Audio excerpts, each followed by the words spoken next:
In the last lesson, we discussed that the distance between two base pair is 0.34 nanometer, and the whole distance of one pitch is 3.4 nanometer.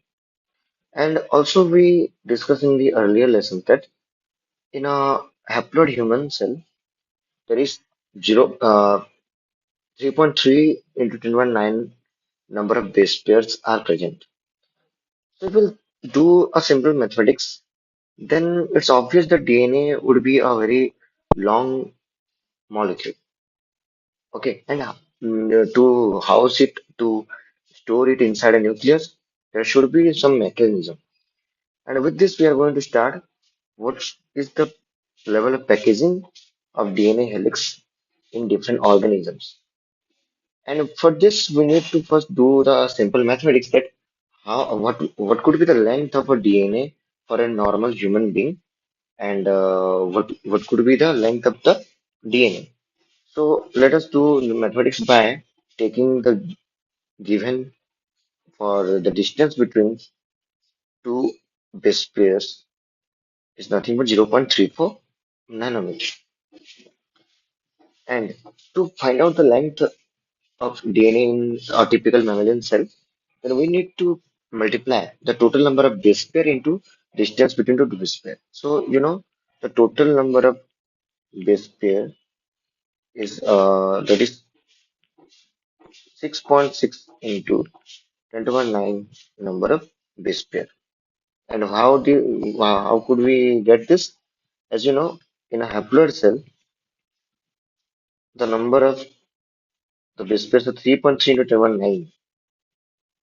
So with this, we can say by multiplying it, we can get 6.6 into 10 to the 9 base pair. And what could be the length of DNA in a typical mammalian cell will be the total number of base pair into the distance between two base pair. And with this, we can multiply it 6.6 into 10 to the 9 number of base pairs into 0.34 into 10 to the minus 9 nanometer, meter into base pair. Nanometer is nothing but 10 to the minus 9, and by this we can get an approximate value which is 2.2 meters. Hence, we can say a nucleus stores a staggering number of the length which is 2.2-meter long DNA. So you can think about it. You know that a cell which is in the range of a normal human cell is in the range of micrometer, 10 to 100 micrometers, right? And inside that there is nucleus. Nucleus will be smaller in the range of micrometer, and that is storing long 2.2 meter DNA. So हम इसमें सोच सकते हैं कि कितना ज्यादा level of packaging हो रहा होगा. सिमिलरली, अगर हम लोग बात करें एक जो ई कॉलाई है और प्रोकैरियोट में कितना मतलब जो जैसे उसका लेंथ क्या हो सकता है. तो ई कॉलाइज जो length of DNA is 1.36 millimetre. तो आपको पता होगा ई कॉलाई जो कि प्रोकैरियोट है वो भी माइक्रोमीटर में होगा. उसमें जो न्यूक्लियड होंगे वो न्यूक्लियड स्टोर कर रहा होगा 1.36 मिलीमीटर. तो कितना ज्यादा बड़ा है. तो उसको जानने के लिए अभी हम लोग थोड़ा सा बात करेंगे around related to packaging of DNA helix. So with this, I'm going to start with the packaging in first prokaryotes, and then we will discuss in details for the case of eukaryotes. अब ये चीज हमें पता है कि जो prokaryote है prokaryote में कोई न्यूक्लियस नहीं होता. प्रोकैरियोट के जो मीन्स डीएनए होंगे, जो सर्कुलर डीएनए होंगे, तो बेसिकली हमें पता है एक डीएनए जो कि नेगेटिवली चार्ज होता है और उसको पैकेज करने के लिए, उसको होल्ड करने के लिए, उसके लिए उसका अपोजिट चार्ज का प्रोटीन होना चाहिए. और जो प्रोकैरियोट में जो प्रोटीन रहेगा उसको हम लोग बोलते हैं न्यूक्लियोइड एसोसिएटेड प्रोटीन्स, जिसको हम लोग बोलते हैं एनएपी. और ये जो एनएपी है ये मीन्स होल्ड करेंगे और होल्ड करने के बाद वो ऐसे एक स्ट्रक्चर प्रोवाइड करते हैं जिसको हम लोग बोलते हैं super coiling. there is the supercoiling occur in the case of this DNA, which is means in the case of prokaryote. अब ये ज्यादा सुपर कॉइलिंग होगा, सुपर कॉइलिंग है क्या, इसको जानने के लिए हमें फिर फर्दर डीएनए रेप्लिकेशन के बारे में जानना होगा। तो हम बात करते हैं पहले packaging in prokaryotes.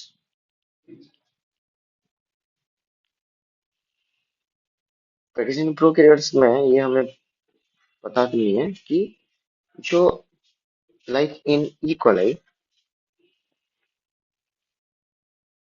Nucleus is absent but DNA negatively charged held with positively charged. We it doesn't have any nucleus, which is you can say region which is nucleoid with NAP nucleoid associated proteins। और जो ये prokaryote में क्या होता है, and the DNA is organised in large loops ताकि वो आराम से स्टोर हो सके इन अ प्रोकैरियोटिक सेल, जिसको हम लोग बोलते हैं super coiling, super coil structure, super coiling. Okay, तो ये तो हो गया discussion about the packaging in prokaryote. Eukaryote they it contains a nucleus. अब न्यूक्लियस को कैसे स्टोर करना है, उसको जानने के लिए हमें पहले तो ये पता करना पड़ेगा कि ये जो स्टोर करता है ये कुछ एसोसिएशन बनाता है, एक कॉम्प्लेक्स बनाता है। उस कॉम्प्लेक्स को हम लोग क्या बोलते हैं हम आगे डिस्कस करेंगे। और जिस प्रोटीन इसको स्टोर करता है उसके बारे में अभी धीरे धीरे करके डिस्कस करेंगे। तो first that is about the packaging in eukaryotes.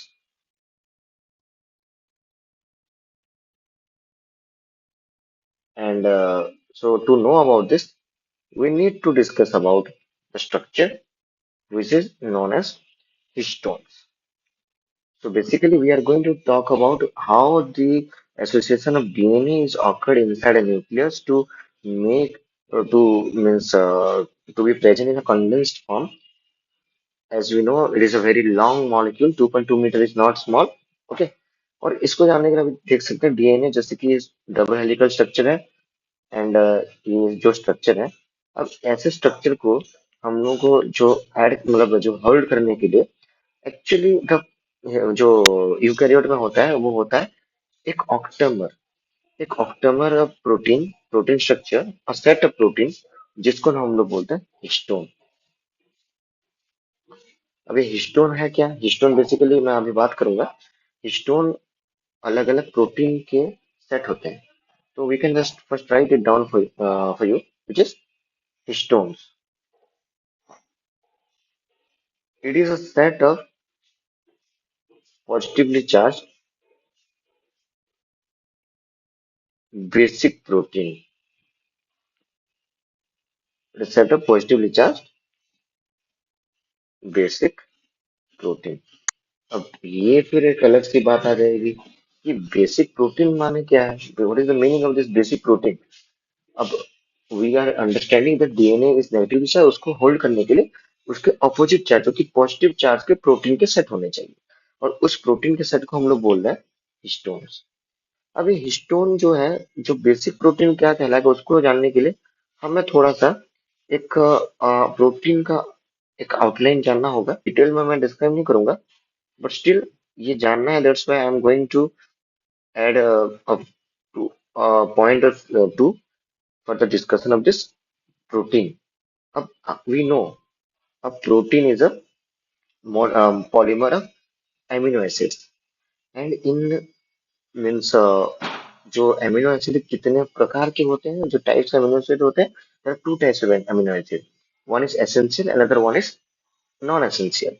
हमारे जो नेचुरली एसेंशियल प्रोटीन्स होते हैं उसमें जो होते हैं 22 एक्चुअल में 20 के बारे में बात की जाती है, पर there is 22 number amino acids. और ये प्रोटीन और एमिनो एसिड के बारे में एक अलग से लेसन बनाऊंगा। बस थोड़ा सा एक ओवरऑल रहेगा। There are so many different types of amino acids. और उसमें जो एमिनो एसिड में जो कॉमन एक होता है, उनमें साइड चेन होता है। Okay, so basically the structure of amino acid are C, that is COOH and NH2. This is the common structure of protein, sorry, amino acid. And ये जो है ना it is a side chain. और इस side chain के हिसाब से actually क्या होगा, प्रोटीन का या तो बेसिक नेचर होगा और उसके साथ साथ पॉजिटिव नेचर होगा कि नहीं होगा। अब इसमें देखेंगे, जो लास्ट के ये जो तीन एमिनो एसिड्स हैं, ये होते हैं बेसिक एमिनो एसिड्स एंड इनके चार्ज होते हैं पॉजिटिव चार्ज। बेसिक कहने का मतलब है इनमें जो ग्रुप है, साइड चेन का ग्रुप है, it contains this amino group, nitrogenous amino group है ना। ये साइक्लिक है और ये एमिनो ग्रुप है। अब ये जो हिस्टोन में दो तरह का बेसिक पॉजिटिव चार्ज जो एमिनो एसिड्स होते हैं, जिसके कारण उनके उनके कारण ये हिस्टोन प्रोटीन कलेक्टिवली एक पॉजिटिव चार्ज होता है। That is one is arginine and lysine. अब हर एक एमिनो एसिड्स पे कोड होता है। ट्रिपलेट कोड होता है, सिंगलेट कोड भी होता है। ट्रिपलेट बोलने से उसके जो सिंबल होगा ARG और ये LYS। अब उसके सिंगलेट कोड हो जाएंगे R एंड K। और डिटेल में मैं उस टाइम पे जो दूसरे लेसन में बताऊंगा। अब इसके जो इसके मतलब है कि जो एक प्रोटीन होता है, अब protein has positive charge due to presence of amino acid residue. A is amino acid residue on the side chain, which is histone is rich in basic positive amino acid arginine and lysine, which is arginine is R, lysine is K. Okay, so that's why the means nature of this protein, which is histone protein. And one more thing I need to tell you, this histone is a very conjugated molecule, conjugated protein. अब हमारे जो means in biology, what do we know about conjugate sequence or conjugate protein? Because it is very highly conjugate in all eukaryotes. 95% of similarities हैं इनके, जो हर एक eukaryotic cell के histone protein में। अब ये कंजर्व होने का नेचर क्या है उतना डिटेल में नहीं चाहूंगा, बट इतना बताना चाहूंगा कि ये हर एक ऑर्गेनिज्म में सिमिलर टाइप का पैकेजिंग के लिए ऐसे स्ट्रक्चर है। Okay, so now just talking about more about this histone protein. So basically ये हिस्टोन प्रोटीन में I told you there are 8 set of proteins, and 8 set कैसे बना हुआ है, there are 4 types of histone: H3, H4, H2A, H2B, and also there is another means a type that I am going to tell later on, but we will stick to the for this histone set of protein, which is known as histone octamer. There are 4 different types, and this histone octamer, which is 4 different types, is organized to form a 8 molecular structure, which is known as histone octamer. So histone proteins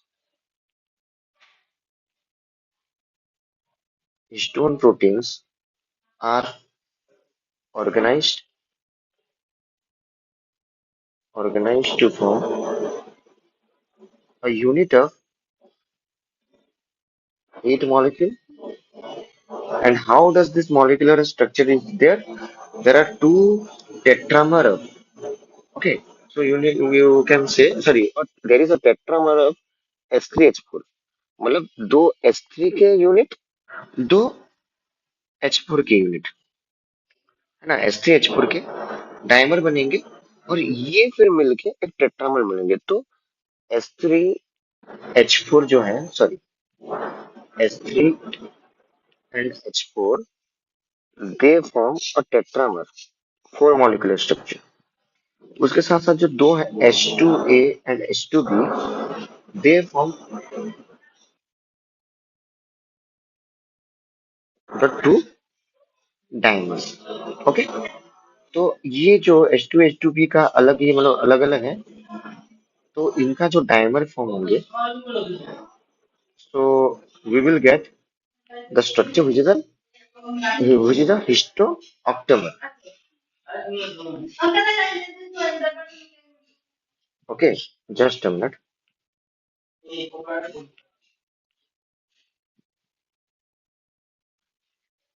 So it is a dimer, and with this histone octamer molecule we can get.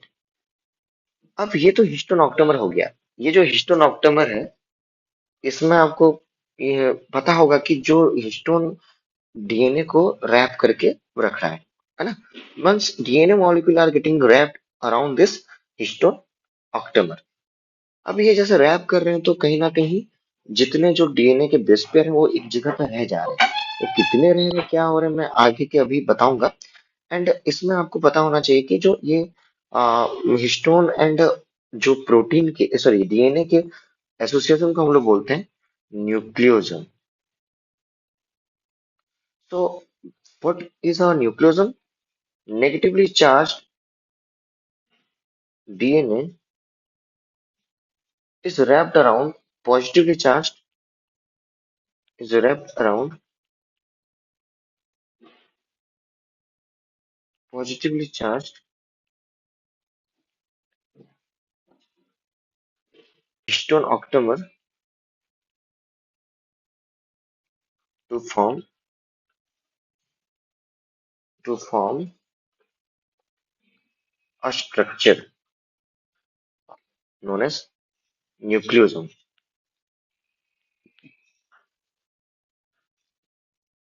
Nucleosome. और ये जो structure form हो रहा है, I need to tell you this structure is actually means occur means can be seen in the microscope as a bead in a means string structure, which is a bead like structure. Okay, so then it is about the nucleosome, which is a association of this negative charge DNA and positively charged histone octamer. तो यहाँ पे देखा जा सकता है H3H4 के जो ये ऑक्टेमर है, H2A H2B का ये डाइमर है। ऐसे ये स्ट्रक्चर होने के बाद इसके जो साथ डीएनए जुड़ रहा है, इसको हम लोग बोल रहे हैं न्यूक्लियोसोम। अब इसके बाद और एक बात है कि ये जो थोड़ा सा इसके साथ एक डीएनए होता है जो एक न्यूक्लियोसोम को दूसरे न्यूक्लियोसोम के साथ जुड़ता है, उसको हम लोग बोलते हैं लिंकर डीएनए। अब बात ये है, एक हिस्टोन प्रोटीन होता है, जिस हिस्टोन प्रोटीन को हम लोग बोलते हैं H1 या कहीं कहीं H5 भी बोला जाता है। There is a protein and this protein is known as H1 protein.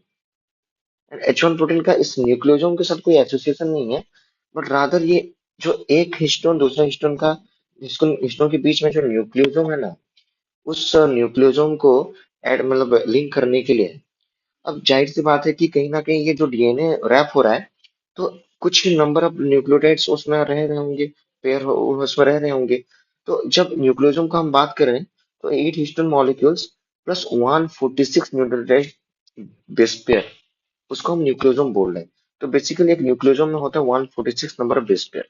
In your NCERT it is written there is around 200 base pair, and let me tell you how, because ये तो 146 number base pair यहाँ पे रहेगा, और ये जो linker DNA में around 54 base pair रहेंगे।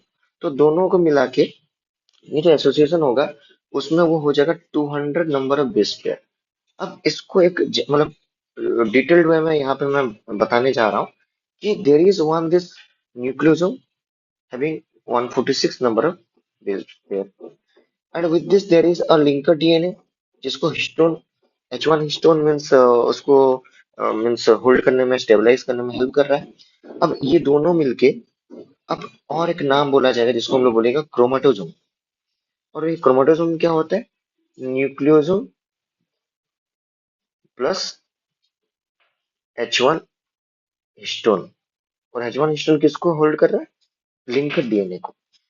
तो बेसिकली ये जो एक न्यूक्लियोसोम होता है उसका जो we can say the width of this nucleosome is 11 nanometre.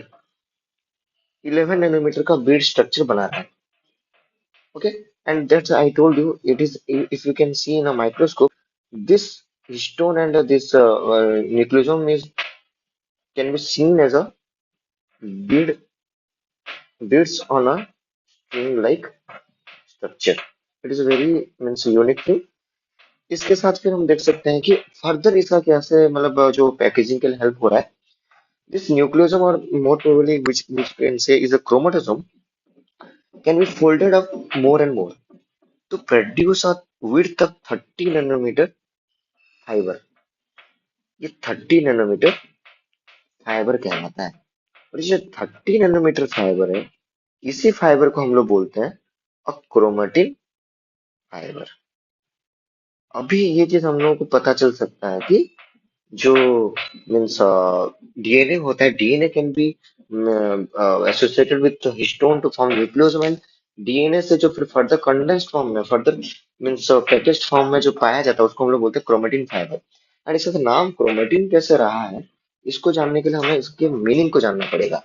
In in means microscope में जब देखा गया तो ये क्रोमेटिन जिसका एक्चुअल मीनिंग होता है क्रोमाटा जो कि है कलर। कलर ये स्ट्रेन देता है कोई डाई डालने से ये मतलब वो स्ट्रेन दिखाता है। वो कलर दिखाता है और वो कलर दिखाने के लिए इसको हम लोग बोलते हैं क्रोमेटिन क्रोमाटा कलर क्रोमेटिन फाइबर।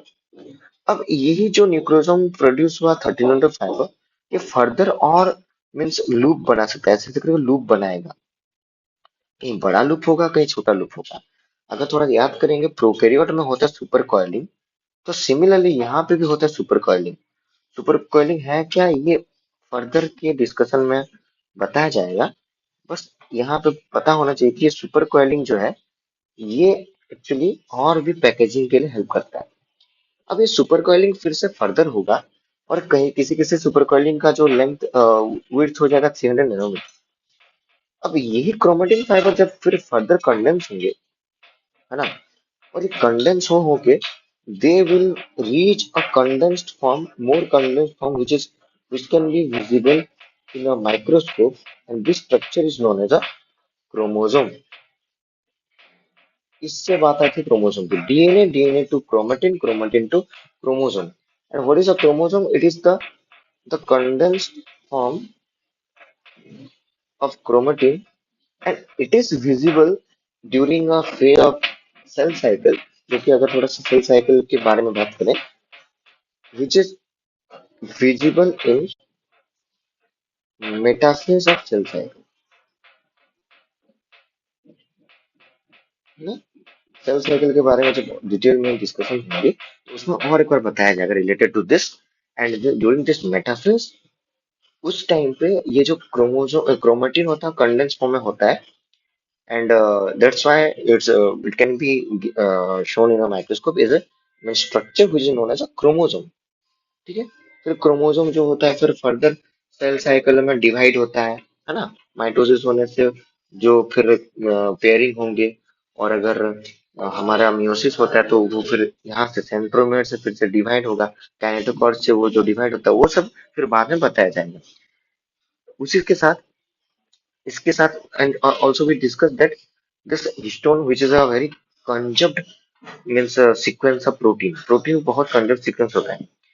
अब इस एक्स्ट्रा थोड़ा सा इंफॉर्मेशन दिया जाएगा तो ये हिस्टोन के साथ साथ कुछ ऐसे प्रोटीन होते हैं यूकेरियोटिक पैकेजिंग में जो कि हिस्टोन नहीं होते पर ये डीएनए के अलग अलग फंक्शनैलिटीज में काम आते हैं और उसके बारे में थोड़ा सा ये भी यहाँ पे बताया जाएगा जो कि है histone along with histone which is a conjugate highly conjugate protein along with this in higher level of packaging means along with this histone along with this histone in higher level of packaging and functionalities of chromatin